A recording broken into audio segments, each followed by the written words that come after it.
នៅល្ងាចថ្ងៃទី20ខែមេសាឆ្នាំ2025លោកខែមស៊ីណាអភិបាលស្រុករំដួលលោកបានអញ្ជើញទៅពិនិត្យមើលការលក់ពូជស្រូវតាមកិច្ចសន្យាទិញនៅភូមិហែកសំណាញ់ឃុំមឿនជ័យស្រុករំដួលខេត្តស្វាយរៀងសូមបញ្ជាក់ជូនបងប្អូនប្រជាពលរដ្ឋនៅក្នុងស្រុករំដួលឲ្យបានជ្រាបថា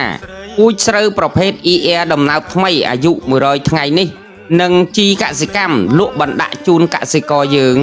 នឹងទទួលទិញស្រូវដែលកសិករផលិតបាននេះមកវិញទាំងអស់ក្នុងតម្លៃ 1000 រៀលក្នុង1គីឡូក្រាមដែលបានចាប់ផ្ដើមលក់ពូជស្រូវនេះចាប់ពីថ្ងៃទី20ខែមេសាឆ្នាំ2025នេះតទៅក្នុងឱកាសដែលកសិករមកទទួលទិញពូជស្រូវទៅធ្វើតាមកិច្ចសន្យាលោកហែមស៊ីណាអភិបាលស្រុករំដួលបានមានប្រសាសន៍សាទរចំពោះសកម្មភាពដ៏ត្រឹមត្រូវរបស់ប្រជាកសិករយើងដែលបានទទួលយកពូជស្រូវមិនប្រកាន់រដូវធ្វើបាន2ដងក្នុងរដូវវស្សាដែលមិនប្រឈមនឹងកង្វះខាតទឹកនិងមានកិច្ចសន្យាច្បាស់លាស់ចំពោះប្រជាកសិករយើងដែលធ្វើស្រូវកណ្ដាលប្រភេទក្រសាំងទាបគឺមិនអាចទាន់ពង្រោះស្រូវនៅវគ្គទី2ប្រភេទដំណើបថ្មីនេះឡើយដូចនេះបើបងប្អូនចង់ធ្វើស្រូវប្រភេទពូជនេះដែរអាចលៃផ្ទៃដីមួយចំនួនធ្វើស្រូវវស្សានិងមួយចំនួនទៀតសម្រាប់ធ្វើស្រូវតាមកិច្ចសន្យាទិញនេះកាន់តែប្រសើរសាចុងកងត្រាច្បាស់ចុងកងត្រាច្បាស់បងប្អូនសហគមន៍អត់មានអល់ឯកប្រឡាយជើងក្អែកជីកស្ដាច្រើនណាស់សัตว์ពីហាន់ណាស់កុំលែងផ្ដេសផ្ដាស់នាំឲ្យវាប៉ះពលស្រែចំការអើយចំការ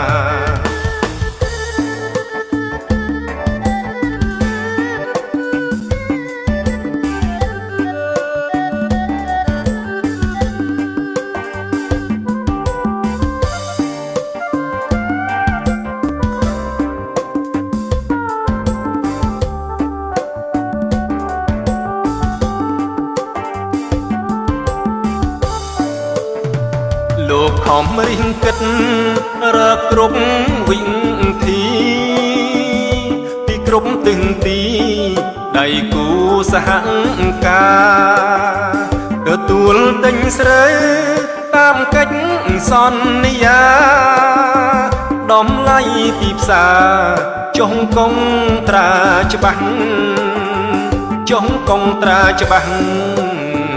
បងប្អូនសហគមន៍អត់មានអល់ឯកប្រឡាយជើងក្អែកជីកស្ដាច្រើនណាស់សัตว์ពីហាន់ណាស់កុំលែងផ្ដេសផ្ដាស់នាំឲ្យវាប៉ះពលស្រែចំការអើយចំការដូរទំលាប់ចាស់ឡើងធ្វើពូជថ្មីគំនិតកែច្នៃកសិកម្មស្តង់ដារជ្រើសរើសពូជស្រូវដំរើទីផ្សារជីវភាពគ្រួសារក៏បានធូរធីអើយធូរធីស្រូវកើនរដូវធ្វើបានច្រើនដងចំណេញទៀតផងបងប្អូនមីងមីកុំនៅស្ទាំងស្ទើធ្វើទាំងអស់គ្នាបានផលហូហីហូបហើយលក់ផងអើយលក់ផង